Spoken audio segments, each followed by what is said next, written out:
ఏంటంటే అదొక వేలం వెర్రి. అక్కడ ఏదో దూరపు కొండలు నునుపు అని ఒక సామెత ఉంటుంది.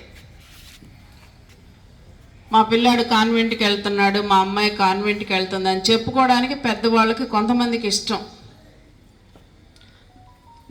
సగర్వంగా గవర్నమెంట్ పాఠశాలకు పంపిస్తున్నాం మా పిల్లల్ని. చాలా చక్కగా చదువుకున్నారు, మంచి విద్యాబుద్ధులు నేర్చుకున్నారు, క్రమశిక్షణతో ఉన్నారు, పరిశుభ్రత గురించి నేర్చుకున్నారు, అనేక అంశాల మీద సంవత్సరం పొడుగుతా చక్కగా నేర్చుకుంటారు అనేటువంటి ఒక సర్టిఫికేషన్ ఇవ్వాలి మన గురించి.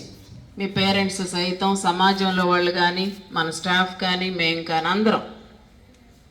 కాబట్టి ఆ స్థాయికి మీ విద్యార్థులైన మీరందరూ కూడా సిద్ధపడి ఒకరినొకరు ప్రోత్సహించుకుంటూ గవర్నమెంట్ పాఠశాలలో విద్యార్థులందరూ జాయిన్ అయ్యేలాగా చేయవలసినటువంటి బాధ్యత మీరందరూ చేపట్టాలని కూడా నేను తెలియజేస్తున్నా. ఏదో విన్నాము వెళ్ళిపోయాము అవతాలకి మనకెందుకులే అని మాత్రం అనుకోకూడదు.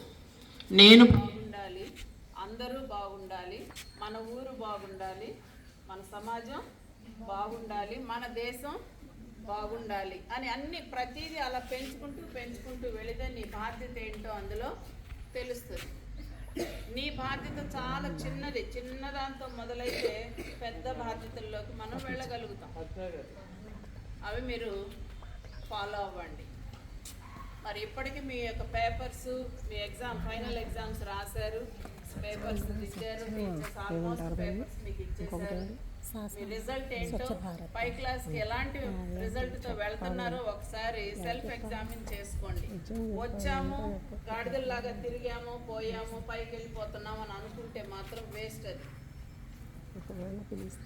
గత సంవత్సరం వేస్ట్ చేసింది వేస్ట్ అయిపోయిందని వదిలేసేసి కనీసం ఈ సంవత్సరం నుంచి అయినా ఒక నూతనమైనటువంటి ఉత్సాహంతో, నూతనమైనటువంటి సంకల్పంతో మీరు చదువులోకి దిగండి.